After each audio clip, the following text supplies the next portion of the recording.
சாந்தி. Murali date 20/8/2026. காலை முரளி பாப்தாதா மதுபன்.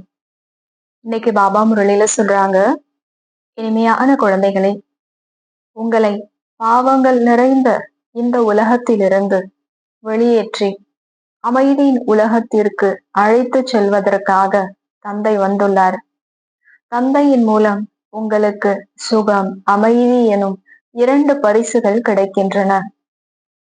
கேள்வி: முழு உலகில் உண்மையிலும் உண்மையான நன்ஸ், அதாவது கன்னியாஸ்திரிகள் நீங்கள் உண்மையான நன்ஸ் என யாரை சொல்லலாம்?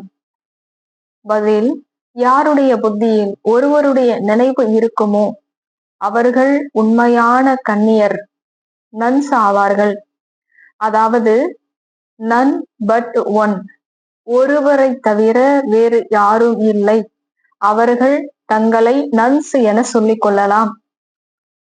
ஆனால் அவர்களுடைய புத்தியில் ஒரு கிறிஸ்து மட்டுமல்ல, கிறிஸ்துவை கூட இறைவனின் குழந்தை என சொல்வார்கள். எனவே அவர்களுடைய புத்தியில் இருவர் இருக்கின்றனர் மற்றும் உங்களின் புத்தியில் ஒரு தந்தை தான் இருக்கிறார். ஆகையால் நீங்கள்தான் உண்மையிலும் உண்மையான நன்ஸாக இருக்கிறீர்கள், கன்னியஸ்திரியாக இருக்கிறீர்கள். தூய்மையாக இருக்க வேண்டும் என்பது தந்தையின் கட்டளையாகும். பாடல்: இந்த பாவம் நிறைந்த உலகத்திலிருந்து. ஓம் சாந்தி. இனிமையிலும் இனிமையான ஆன்மீக குழந்தைகள், பாடலை கேட்டீர்கள். யார் கேட்டது இந்த பாடலை? காது மூலமாக யார் கேட்டது? ஆத்மாக்கள் கேட்டார்கள்.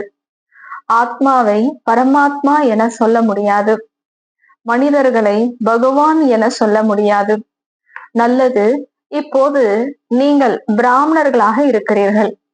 நீங்கள் இப்போது தேவதைகள் என சொல்லப்படுவதில்லை.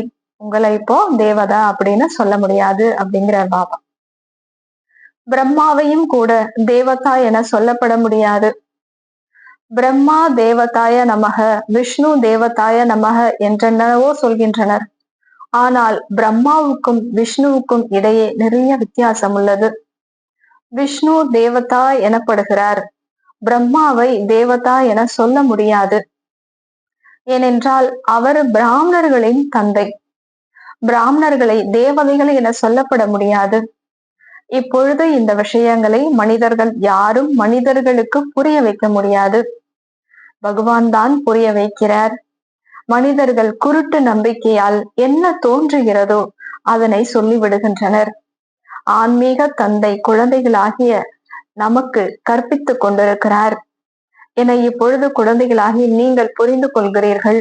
மனிதர்கள் இந்த மாதிரி விஷயங்களை இன்னொரு மனிதர்களுக்கு சொல்லிக் கொடுக்க முடியாது. ஏன்னா உங்களுக்கு தெரியாது, இறைவன் தான் சொல்லி கொடுக்கிறாரு அப்படிங்கிறத குழந்தைகளாகி நீங்க புரிஞ்சுக்கிட்டீங்க அப்படிங்கிறார் பாபா.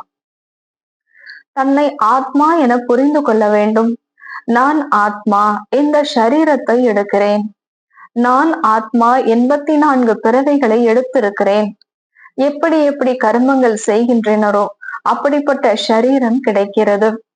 சரீரத்திலிருந்து ஆத்மா பிரிந்து சென்று விட்டால் பிறகு அவருடைய சரீரத்தின் மீது அன்பு இருக்காது. ஒரு ஆத்மா ஒரு உடலை விட்டு பிரிஞ்சு போயிட்டாங்க அப்படின்னா அந்த உடல் மீது அன்பு இருக்காது, ஆத்மாவின் மீது அன்பு இருக்கும். ஆத்மாவிடம் கூட அது சரீரத்தில் இருக்கும் போதுதான் அன்பு இருக்கும். பித்ருக்களை மனிதர்கள் அழைக்கின்றனர். யாராவது இறந்து போயிட்டாங்க அப்படின்னா அந்த ஆத்மாவை இறந்து உடலை விட்டு போயிடுறாங்க இல்லையா, பித்ரு படைக்கிறாங்க அப்படின்னு சொல்லி அந்த ஆத்மாவை அழைக்கிறாங்க. அவர்களுடைய சரீரம் அழிந்து விட்டது என்றாலும் கூட அவருடைய ஆத்மாவை நினைவு செய்கின்றனர். ஆகையால் பிராமணர்களுக்குள் வரவழைக்கின்றனர். இன்னாருடைய ஆத்மாவே வாருங்கள், வந்து இந்த உணவை சாப்பிடுங்கள் என அழைக்கின்றனர். இது ஆத்மாவின் மீது மோகம் இருப்பது போல ஆகிறதுங்கிறார்.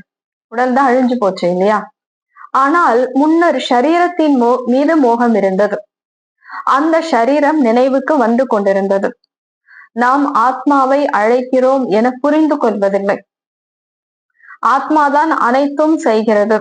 அப்படியே ஒரு பிராமணருடைய உடல்ல அந்த ஆத்மாவை அவங்க கூப்பிட்டா கூட ஆனா கூப்பிடுறவங்களுடைய புத்தியில என்ன இருக்கும்? அந்த உடல் தான் ஞாபகம் இருக்கும். ஆத்மா ஞாபகம் இருக்காது. ஆத்மாதான் இவருடைய உடல்ல வருது அப்படிங்கிற அந்த ஞானம் அந்த அளவுக்கு தெளிவா அவங்க கிட்ட இருக்காதுங்கிறார் பாபா. ஆத்மாதான் அனைத்தும் செய்கிறது. ஆத்மாவில் நல்ல மற்றும் கெட்ட சமஸ்காரங்கள் இருக்கிறது. நல்ல பதிவுகள், நம்ம என்ன கர்மா செய்யறோமோ, கெட்ட கர்மாவோ நல்ல கர்மாவோ, அதற்கான பதிவுகள் ஆத்மாலதான் இருக்கு. முதலாக தேக அபிமானம் இருக்கும். பிறகு அதற்கு பின்னால் மற்ற விகாரங்கள் வருகின்றன. முதல்ல நம்ம மறந்துடுறோம். நான் ஒரு உடல் தான் அப்படின்னு எப்ப நம்ம நினைக்க ஆரம்பிக்கிறோமோ, அப்ப மற்ற எல்லா விகாரமும் நமக்குள்ளார வர ஆரம்பிச்சிடுது, ஆத்மாக்குள்ளார. அனைத்தையும் சேர்த்து விகாரிகள் என சொல்லப்படுகின்றார்கள். யாருக்குள் இந்த விகாரங்கள் இல்லையோ அவர்கள் நிர்விகாரிகள், விகாரம் மற்றவர்கள் என சொல்லப்படுகின்றனர். பாரதத்தில் தேவி தேவதைகள் இருந்த போது அவர்களுக்குள் தெய்வீக குணங்கள் இருந்தன என்பதை நீங்கள் புரிந்து கொள்கிறீர்கள். இந்த லக்ஷ்மி நாராயணரின் தர்மமே தேவி தேவதா தர்மம் ஆகும். இது கிறிஸ்துவ தர்மத்தில் ஆண் அல்லது பெண் என அனைவருமே கிறிஸ்துவர்கள் என்பது போல ஆகும். தேவதா தர்மம் அப்படின்னு நம்ம சொல்றோம் இல்லையா? எப்படி கிறிஸ்துவர்கள் ஆணா இருந்தாலும் பெண்ணா இருந்தாலும் கிறிஸ்துவர்கள் அப்படின்னு சொல்றாங்க இல்லையா? அது போல அங்க தேவதைகள் அப்படின்னு நம்ம சொல்றோம். இவர்களும் தேவி தேவதைகள் என சொல்லப்படுகின்றனர். ராஜா ராணி பிரஜைகள் என அனைவருமே தேவி தேவதா தர்மத்தவர் ஆவர். இது மிகவும் உயர்வான சுகத்தை கொடுக்கக்கூடிய தர்மம் ஆகும். சத்தியகம் தேவதா தர்மம் அப்படின்னாலே சுகம் மட்டும்தான் இருக்கும். குழந்தைகள் பாடலை கேட்டீர்கள். என்ன பாட்டு கேட்டோம்? இறைவா, எங்களை இந்த பாவ உலகத்திலிருந்து எங்கேயாவது அமைதியான சுகமான உலகத்துக்கு அழைச்சிட்டு போங்க பிரபுவே அப்படிங்கிறது பாடல். பாபா, எனக்கு சுகம் அமைதி கிடைக்கக்கூடிய இடத்திற்கு அழைத்து செல்லுங்கள் என ஆத்மா சொன்னது.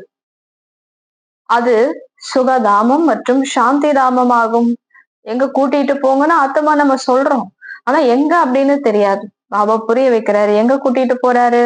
சுகதாமம், சாந்தி தாமம். இங்கே மிகவும் அமைதியற்ற நிலை உள்ளது. சத்தியுகத்தில் அமைதியற்ற நிலை இருக்காது. பாபாவை தவிர யாரும் அமைதியின் உலகத்திற்கு அழைத்து செல்ல முடியாது என ஆத்மாவுக்கு தெரியும். தந்தை சொல்கிறார், முக்தி மற்றும் ஜீவன் முக்தி எனும் இந்த 2 பரிசுகளை ஒவ்வொரு கல்பத்திலும் கொண்டு வருகிறேன். பாபா 2 பரிசு கொண்டு வராரு, முக்தி, ஜீவன் முக்தி. ஆனால் நீங்கள் மறந்து விடுகிறீர்கள். நாடகத்தின்படி மறக்கத்தான் வேண்டி உள்ளது. அனைவரும் மறந்து விடும் பொழுதுதான் நான் வருவேன். ஞாபகத்துல இருந்ததுன்னா பாபா எப்படி வர முடியும்? மறக்கும் போதுதானே அதை கொடுக்கறதுக்கு திரும்ப திரும்ப அவர் வர வேண்டி இருக்கு. இப்பொழுது நீங்கள் பிராமணர்களாக ஆகியுள்ளீர்கள். நாம் 84 பிறவிகள் எடுத்திருக்கிறோம் என்ற நிச்சயம் உங்களுக்கு இருக்கிறது.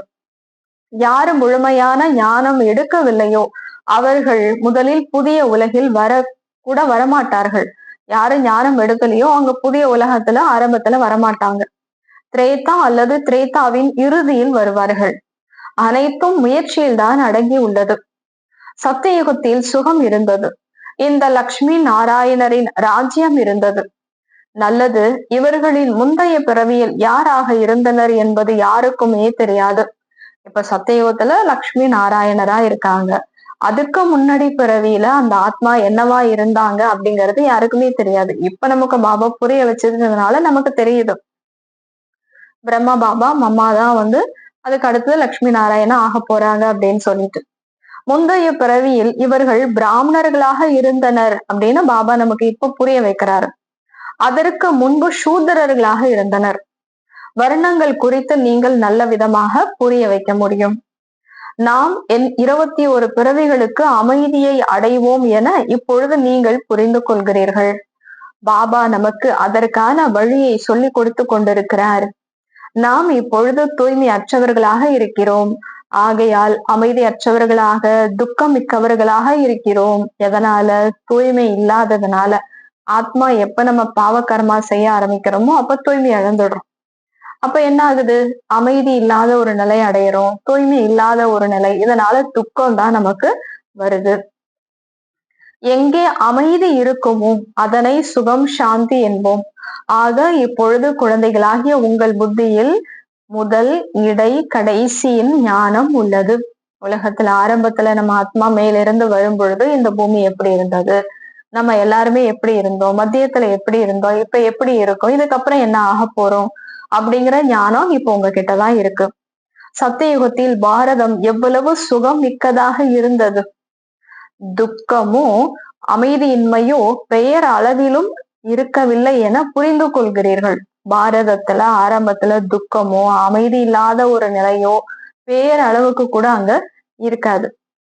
இப்பொழுது நீங்கள் சொர்க்கத்திற்கு செல்வதற்காக முயற்சி செய்து கொண்டிருக்கிறீர்கள். அப்படிப்பட்ட ஒரு உலகத்துக்கு போறதுக்கு தான் இப்ப நம்ம எல்லாருமே முயற்சி செய்துட்டு இருக்கோம். இப்பொழுது நீங்கள் ஈஸ்வரிய சம்பிரதாயத்தவர்களாக ஆகி உள்ளீர்கள். நம்ம எல்லாருமே இப்ப எந்த சம்பிரதாயம்? ஈஸ்வரனுடைய சம்பிரதாயம். அவர்கள் அசுர சம்பிரதாயத்தவர்கள். பாவாத்மா என சொல்கின்றனர் அல்லவா? ஆத்மாக்கள் பல, பரமாத்மா ஒருவர் ஆவார். ஆத்மாக்கள் நிறைய பேர் இருக்கும், எல்லாருமே ஆத்மாக்கள் தான். பரமாத்மா அப்படின்னா ஒரே ஒருத்தர் தான். அனைவரும் சகோதரர்கள். ஆத்மா அப்படின்னா எல்லாருமே சகோதரர்கள் தான். அனைவருமே பரமாத்மாவாக ஆக முடியாது. இந்த சிறிய விஷயம் கூட மனிதர்களின் புத்தியில் இல்லை, புரிஞ்சுக்கிறது இல்லை. எல்லாமே ஆத்மா எல்லாமே கடவுளுடைய ஒரு ரூபம்தான் அப்படின்னு சொல்றாங்க. இந்த முழு உலகமுமே எல்லைக்கு அப்பாற்பட்ட தீவாக உள்ளது. தீவு, அவை சிறிய சிறிய தீவுகளாக இருக்கின்றன. உலகத்துல இருக்கிறது சின்ன சின்ன தீவு. இந்த முழு உலகமும் இப்ப பெரிய தீவு, எல்லையில்லாத தீவு. இந்த எல்லைக்கு அப்பாற்பட்ட தீவில் ராவணனின் ராஜ்யம் உள்ளது, 5 விகாரத்தினுடைய ராஜ்யம்.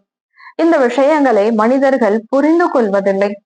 அவர்கள் வெறும் கதைகளை சொல்லிக் கொண்டிருக்கின்றனர். வெறும் கதை மட்டும்தான் சொல்றாங்க இல்லையா? சீதைய ராவணன் அபகரிச்சுட்டு போனாரு, ஒரு இலங்கை இருந்தது, ஒரு தீவா இருந்தது அப்படிலாம் கதை சொல்றாங்க. உண்மையிலேயே இந்த முழு உலகமுமே ஒரு தீவு தான்.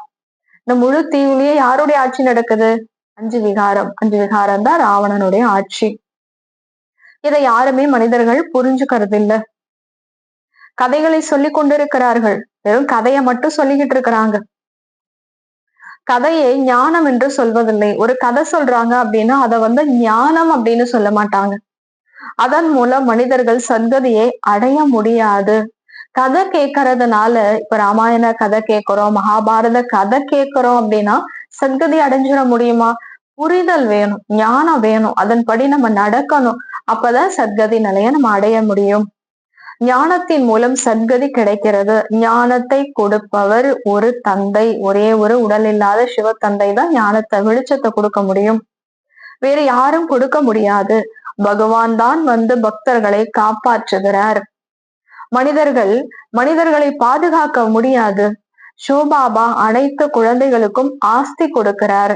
அவர் தந்தையாகவும் இருக்கிறார், ஆசிரியராகவும் இருக்கிறார், சத்குருவாகவும் இருக்கிறார். வக்கீல் நீதிபதியாகவும் இருக்கிறார். பாபா கூடவும் வக்கீலாவும் இருக்கிறாரா, நீதிபதியாகவும் இருக்கிறாரா? ஏனென்றால் தண்டனையில் இருந்து விடுவிக்க கூடியவராக இருக்கிறார். நமக்கு கிடைக்கக்கூடிய தண்டனையிலிருந்து விடுவிக்கணும், அதாவது விடுதலை அடையணும் அப்படிங்கிறதுக்காக இப்ப வழி சொல்லி கொடுக்கிறார் இல்லையா? என்ன நினைச்சீங்க அப்படின்னா தண்டனையிலிருந்து நீங்க விடை பெற்றலாம் அப்படிங்கிறார். சத்தியுகத்தில் யாரும் சிறைச்சாலைக்கு செல்ல மாட்டார்கள். தந்தை அனைவரையும் சிறையில் இருந்து விடுவிக்கிறார். குழந்தைகளின் அனைத்திலும் உயர்ந்த மன விருப்பங்கள் அனைத்தும் நிறைவேறுகின்றன. குழந்தைகளுடைய எல்லாருடைய மன விருப்பங்களும், என்னென்ன விருப்பம் இருக்கோ எல்லாத்தையும் பாபா என்ன செய்யறாரு? நிறைவேற்றி வைக்கிறாரு. ராவணனின் மூலம் அசுத்தமான விருப்பங்கள் நிறைவேறுகின்றன. இல்லைய? தூய்மை இழக்கக்கூடிய ஆசைதான் அங்க நிறைவேறுது. ராவணன் நிறைவேற்றுறாரு. ஆனா பாபா நம்மள உன்னத நிலைய அடைய வைக்கக்கூடிய அந்த ஆசையதான் நிறைவேற்றுறாரு. தந்தையின் மூலம் சுத்தமான விருப்பங்கள் நிறைவேறுகின்றன. சுத்தமான விருப்பங்கள் நிறைவேறுவதன் மூலம் நீங்கள் சதா சுகம் நிறைந்தவர்களாக ஆகிவிடுகிறீர்கள். அசுத்தமான விருப்பம் என்றால் தூய்மையற்ற விகாரம் மிக்கவராக ஆவது.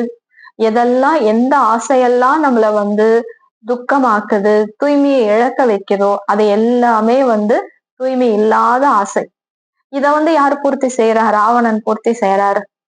ஆனா எந்த ஆசையில துக்கமே இல்ல, எல்லாருமே அதனால முன்னேறாங்க. இப்ப நான் ஆசைப்படுறேன் அப்படின்னா அது என்னுடைய முன்னேற்றம் மட்டும் கிடையாது. அந்த ஆசையினால உலகத்துல இருக்கிற எல்லா ஆத்மாக்களுக்கும் நன்மை ஏற்படுது இல்லையா? அந்த ஆசைதான் உண்மையான ஆசை. அத ஈஸ்வரன் தந்தை நிறைவேற்றி வைக்கிறாரு. அதனால பாபா சொல்றாரு, சுத்தமான விருப்பங்கள் நீங்க வைக்கணும். அசுத்தமான விருப்பங்கள் என்றால் தூய்மையற்ற விகாரம் மிக்கவராக ஆவது. தூய்மையாய் இருப்பவர்கள் பிரம்மச்சாரிகள் எனப்படுகின்றனர். நீங்களும் கூட தூய்மையாய் இருக்க வேண்டும். தூய்மை அடைந்து தூய்மையான உலகின் எஜமானனாக ஆக வேண்டும். தூய்மை அற்றவரிலிருந்து தூய்மையானவர்களாக ஒரு தந்தைதான் ஆக்குகிறார். சாது சந்நியாசிகள் விகாரத்தின் மூலம் பிறக்கின்றனர்.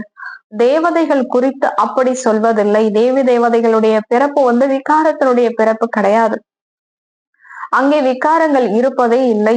அது தூய்மையான உலகம் ஆகும். லக்ஷ்மி நாராயணர் முழுமையான விகாரம் அற்றவர்களாக இருந்தனர்.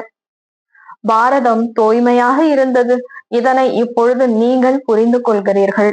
சத்தியுகத்தில் தூய்மை இருந்த போது அமைதியும் செல்வ வளமும் இருந்தது. அனைவரும் சுகம் மிக்கவர்களாக இருந்தனர். ராவண ராஜ்யம் தொடங்கிய போது கீழே இறங்கியபடி வந்தனர். தேக அபிமானத்துல வரும்பொழுது ராவண ராஜ்யம் உருவாயிடுது. 5 விகாரத்துக்கு நம்ம அடிமை ஆயிடுறோம். அப்ப கீழே தானே நம்ம இறங்கி வர வேண்டி இருக்குது. இப்பொழுது எதற்கும் பயனற்றவர்களாக இருக்கின்றனர். முற்றிலும் சோழிகளாக மதிப்பற்றவர்களாக ஆகிவிட்டனர். இப்பொழுது மீண்டும் வைரத்திற்கு சமமாக தந்தையின் மூலம் ஆகின்றீர்கள். தமது தர்மத்தை பற்றியே யாருக்கும் தெரியவில்லை. பாவங்கள் செய்தபடி இருக்கின்றனர். அங்கே பாவத்தின் பெயரே கிடையாது. நீங்கள் தேவி தேவதா தர்மத்தின் பெயர் பெற்றவர்கள். நீங்க எல்லாருமே தேவி தேவதா தர்மம் எவ்வளவு உயர்ந்த தர்மம் இல்லையா? அந்த தர்மத்தை சேர்ந்தவர்கள். தேவதைகளின் அளவற்ற சித்திரங்கள் உள்ளன. மற்ற தர்மங்களில் பார்த்தால் ஒரே படம் தான் இருக்கும். கிறிஸ்தவர்களிடம் ஒரு கிறிஸ்துவின் படம் மட்டும் தான் இருக்கும். பௌத்த தர்மத்தவர்களிடம் ஒரு புத்தருடையது மட்டும் தான் இருக்கும். கிறிஸ்தவர்கள் கிறிஸ்துவை தான் நினைவு செய்கின்றனர். அவர்கள் நன்ஸ் என சொல்லப்படுகின்றனர். நன்ஸ் என்றால் ஒரு கிறிஸ்துவை தவிர வேறு யாரும் இல்லை அப்படின்னு நினைக்கக்கூடியவங்களதான் நன்ஸ் அப்படின்னு சொல்லலாம். ஆகையால் நன் பட் கிரைஸ்ட், அதாவது கிறிஸ்து என சொல்கின்றனர். பிரம்மச்சாரிகளாக இருக்கின்றனர். நீங்களும் கூட நன்சாக உள்ளீர்கள். நீங்கள் தம்முடைய இல்லற விஷயங்களில் இருந்தபடி நன்ஸ் ஆகிறீர்கள். ஒரு தந்தையை மட்டும் நினைவு செய்கிறீர்கள். ஒருவரை தவிர யாரும் இல்லை. ஒரு ஷூபாபாவை தவிர வேறு யாரும் இல்லை. இருந்தாலும் அவர்களுடைய புத்தியில் இருவர் வந்து விடுகின்றனர். பாபா சொல்றார், அவர்கள் கிறிஸ்தவர்கள் நன்ஸ் அப்படின்னு சொல்றாங்க. இருந்தாலும் அவங்களுடைய புத்தியில யாரு வந்துடுறா? கிறிஸ்து வந்துடுறாரு. கிறிஸ்துக்கு மேல பரமபித்தான்னு ஒருத்தர் இருக்கிறாரு இல்லையா? அவரையும் நினைக்கிறாங்க. அப்ப 2 பேர் ஆயிடுறாங்க இல்லையா? கிறிஸ்துவனுடைய தந்தை அவர் யாரு என்னன்னே தெரியாது. ஆனா அவருக்கு மேல ஒருத்தர் இருக்காரு அப்படின்னு தானே சொல்றாங்க. ஆனா பாபா சொல்றாரு, நீங்க அப்படி நினைக்கிறது இல்ல. நீங்க ஒரே ஒரு சிவ தந்தைய மட்டும் தான் நினைக்கிறீங்க. அவர் தான், அவருக்கு மேல யாரும் கிடையாது இல்லையா? அதனால உண்மையான நன்ஸ் நீங்க தான் அப்படின்னு பாபா சொல்றார். ஒரு ஷோபாபாவை தவிர வேறு யாரும் இல்லை. இருந்தாலும் அவர்களுடைய புத்தியில் இருவர் வந்து விடுகின்றார்கள். கிறிஸ்தவர்களுடைய புத்தியில நன்ஸ்ன்னு சொல்றாங்க இல்லையா? அவங்களுடைய புத்தியில கிறிஸ்துவை பற்றியும் கூட அவர் கடவுளின் குழந்தையாக இருந்தார் என புரிந்து கொள்வார்கள். கிறிஸ்துவுமே கடவுளுடைய குழந்தை அப்படின்னு தானே சொல்றாங்க. ஆனால் அவர்களுக்கு இறைவனை பற்றிய ஞானம் இல்லை. குழந்தைகளாகிய உங்களுக்கு அந்த ஞானம் இருக்கிறது. முழு உலகிலும் இறைவனை பற்றிய ஞானம் உள்ளவர்கள் யாருமே இல்லை. பரமாத்மா எங்கே இருக்கிறார், எப்பொழுது வருகிறார், அவருடைய நடிப்பு என்ன நடக்கிறது, இது எதுவுமே தெரியாது. பகவான் அனைத்தும் அறிந்தவர் என சொல்கின்றனர். அவர் நம்முடைய மனதின் அனைத்து விஷயங்களையும் அறிந்தவர் என புரிந்து கொள்கின்றனர். தந்தை சொல்கிறார், எனக்கு தெரியாது. ஒவ்வொருவருடைய மனதிலும் என்ன இருக்கிறது என தெரிந்து கொள்ள வேண்டிய அவசியம் எனக்கு என்ன இருக்கிறது? கடவுள் எல்லாத்தையும் அறிந்தவர் அப்படின்னு சொல்லிட்டு எல்லாத்தையும் அறிஞ்சவர்னா என்ன நினைக்கிறாங்களா? ஒவ்வொருத்தருடைய மனசுல என்னென்ன இருக்கோ, உலகத்துல எத்தனை கோடி மனித ஆத்மாக்கள் இருக்காங்க, விலங்குகள் இருக்கு, எல்லாருடைய மனசுலயும் என்னென்ன இருக்குன்னு அவருக்கு தெரியும் அப்படின்னு சொல்றாங்க. பாபா சொல்றாரு, அப்படியெல்லாம் கிடையாது. நான் அப்படியெல்லாம் தெரிஞ்சுட்டு நான் என்ன செய்ய அவசியமே இல்லையே அப்படிங்கிறாரு. நான் வருவதே தூய்மை அற்றவர்களை தூய்மை ஆக்குவதற்காக தான். யாராவது தூய்மையாக இல்லாதிருந்தால் பொய் சொல்கின்றனர் என்றால் தனக்குத்தானே நஷ்டத்தை ஏற்படுத்தி கொள்கின்றனர். இப்ப யாராவது பாபா தூய்மையாக இரு அப்படின்னு சொல்றாரு, அவங்க தூய்மையா இல்லாம இருக்கிறாங்க அப்படின்னா அந்த கர்மத்துக்கு பல நஷ்டத்தை அவங்கதான் அனுபவிக்க போறாங்க. பாபாவுக்கு ஒண்ணும் இதுல கிடையாது. தேவதைகளின் சபையில் அசுரர்கள் சென்று அமர்ந்தனர் என பாடப்பட்டுள்ளது. அங்கே அமிர்தம் கொடுக்கப்பட்டு கொண்டிருந்தது. யாரோ விகாரத்தில் சென்று விட்டு பிறகு அதனை மறைத்து அமர்ந்தனர் என்றால் அவர்கள் அசுரர்கள் தானே. தனது பதவியை தானே கீழானதாக ஆக்கிக் கொள்கின்றனர். ஒவ்வொருவரும் தம்முடைய முயற்சியை செய்ய வேண்டும். இல்லாவிட்டால் நமக்கே சத்திய நாசத்தை தான் செய்து கொள்கின்றனர். பலரும் மறைந்து உட்கார்ந்து விடுகின்றனர். நாங்கள் விகாரத்தில் செல்வதே இல்லை என சொல்கின்றனர். ஆனால் விகாரத்தில் சென்றபடி இருப்பார்கள். இது தம்மை தாமே ஏமாற்றுவதாகும். தனக்கே சத்திய நாசத்தை செய்து கொள்கின்றனர். பரமபிதா பரமாத்மாவின் வலதுகரமாக இருக்கும் தர்மராஜிடம் சென்று பொய் சொன்னார்கள் என்றால் தானே தண்டனைக்கு ஆளாகின்றனர். நிறைய சென்டர்களில் கூட இப்படிப்பட்டவர்கள் பலர் இருக்கின்றார்கள். பாபா முதல் முறையாக டெல்லி சென்ற போது ஒருவர் தினம்தோறும் கொண்டிருந்தார். அவர் விகாரத்தில் சென்றபடி இருந்தார். தூய்மையாக இருக்க முடியாவிட்டால் ஏன் வருகிறீர்கள் என கேட்கப்பட்டது. வராவிட்டால் நிர்விகாரியாக எப்படி ஆவேன் என்றார். தூய்மை நல்லதாக இருக்கிறது, ஆனால் அப்படி இருக்கவும் முடியவில்லை. கடைசியில் எப்படியாவது சுதாரித்துக் கொள்வேன், வராமல் இருந்து விட்டேன் என்றால் படகு மூழ்கிவிடும், வேறு எந்த வழியும் இல்லை, ஆகையால் நான் இங்கே வரவேண்டி இருக்கிறது அப்படின்னு சொன்னார். நீங்கள் வாயு மண்டலத்தை கெடுக்கிறீர்கள் என தந்தை புரிய வைக்கிறார். எதுவரை இப்படி கொண்டிருப்பீர்கள்? தூய்மையாய் இருப்பவர்களுக்கு தூய்மையற்றவர்கள் மீது வெறுப்பு ஏற்படுகிறது. பாபா இவர்கள் கையால் சமைக்கும் உணவு கூட நன்றாக இருப்பதில்லை என சொல்கின்றனர். தந்தை யுக்தியும் சொல்லிக் கொடுத்து கொண்டிருக்கிறார். உண்பதில் அருந்துவதில் பிரச்சனை ஏற்படுகிறது. அதற்காக வேலையை விட்டு விடுவோம் என்பதல்ல, யுக்தியுடன் நடந்து கொள்ள வேண்டியுள்ளது. யாருக்காவது புரிய வைத்தால் தூய்மையாக எப்படி இருப்பது, இதை ஒருபோதும் கேள்விப்பட்டதே இல்லை என கோபித்துக் கொள்கிறார்கள். சந்நியாசிகள் கூட தூய்மையாக இருக்க முடிவதில்லை. வீடு வாசலை விட்டு போனால் அப்பொழுது தூய்மையாக இருக்க முடியும் சந்நியாசிகள். ஆனால் இங்கே பதீத பாவன பரம்பிதா பரமாத்மா கற்பிக்கிறார் என யாருக்குமே தெரியாது, ஏற்றுக்கொள்வதும் இல்லை. ஆகையால் எதிர்க்கின்றனர். சிவபாபா பிரம்மா உடலில் வருகிறார் என எந்த சாஸ்திரத்திலாவது காட்டுங்கள் பார்ப்போம் அப்படிலாம் சொல்றாங்க இல்லையா. சிவன் இந்த பிரம்மா உடல்ல வந்திருக்கிறாரு அப்படின்னு ஏதாவது சாஸ்திரத்துல சொல்லப்பட்டிருக்குதா அப்படின்னு காட்டுங்க பார்ப்போம் அப்படிங்கிறாங்க. நான் ஒரு சாதாரண முதியவரின் உடலில் வருகிறேன், அவருக்கு தனது பிறவிகள் பற்றி தெரியாது என்பது கீதையில் எழுதப்பட்டுள்ளதுங்கிறார் பாபா. இது எழுதப்பட்டுள்ளது. பிறகு பரம்பிதா எப்படி மனிதரின் உடலில் வருவார் என ஏன் கேட்கிறீர்கள்? தூய்மையற்ற உடலில் தான் வழிகாட்டுவார் அல்லவா.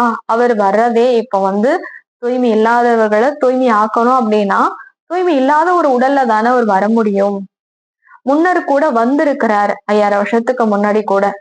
மேலும் என்னை மட்டும் நினைவு செய்யுங்கள் என சொல்லி இருக்கிறார். அவர்தான் பரம்தாமத்தில் வசிக்கிறார் மற்றும் என்னை மட்டும் நினைவு செய்யுங்கள் என சொல்கிறார். உடல் இல்லாத தந்தை தான் இதெல்லாம் சொல்றார்.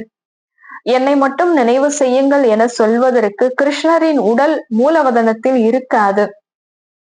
என்னை மட்டும் நினைவு செய்யுங்க, நான் ஜோதியா இருக்கேன் அப்படின்னு கிருஷ்ணர் சொல்ல முடியாது இல்லையா. ஒரு பரம்பிதா பரமாத்மா தான் சாதாரண உடலில் பிரவேசம் செய்து குழந்தைகளாகிய உங்களுக்கு சொல்கிறார், என்னை மட்டும் நினைவு செய்தீர்கள் என்றால் இந்த யோக அக்னியின் மூலம் உங்களின் பாவங்கள் அழிந்து போகும். ஆகையால் தான் என்னை பதீத்த பாவனர் என சொல்கின்றனர். பதீத்த பாவனர் கண்டிப்பாக ஆத்மாக்களுடையவராக இருப்பார் அல்லவா. ஆத்மாதான் தூய்மை இழக்கிறது. ஆத்மாவை தூய்மை ஆக்கக்கூடியவர் அப்படின்னா அப்ப ஆத்மாவுக்கு சொந்தமானவர் தானே. பரமாத்மா யாருக்கு உரிமையாளர்? ஆத்மாவனுடைய அப்பா. தந்தை சொல்கிறார், நீங்கள் தூய்மையான ஆத்மாவாக 16 கலைகளும் நிரம்பியவராக இருந்தீர்கள். இப்போது கலைகளே இல்லை, முற்றிலும் தூய்மை அற்றவர்களாக ஆகி உள்ளீர்கள். நான் கல்பம் தோறும் உங்களுக்கு புரிய வைக்கிறேன். ஒவ்வொரு 5000 வருஷத்துக்கு அப்புறமும் உங்களுக்கு நான் புரிய வைக்கிறேன். காமச்சத்தையில் அமர்ந்து கருப்பாக ஆகியுள்ள உங்களை ஞானச்சத்தையில் அமர்த்தி தூய்மையாக்குகிறேன். பாரதத்தில் தூய்மையான இல்லறம் இருந்தது. இப்பொழுது தூய்மையற்ற இல்லற மார்க்கமாக உள்ளது. யாருக்கும் அமைதி இல்லை.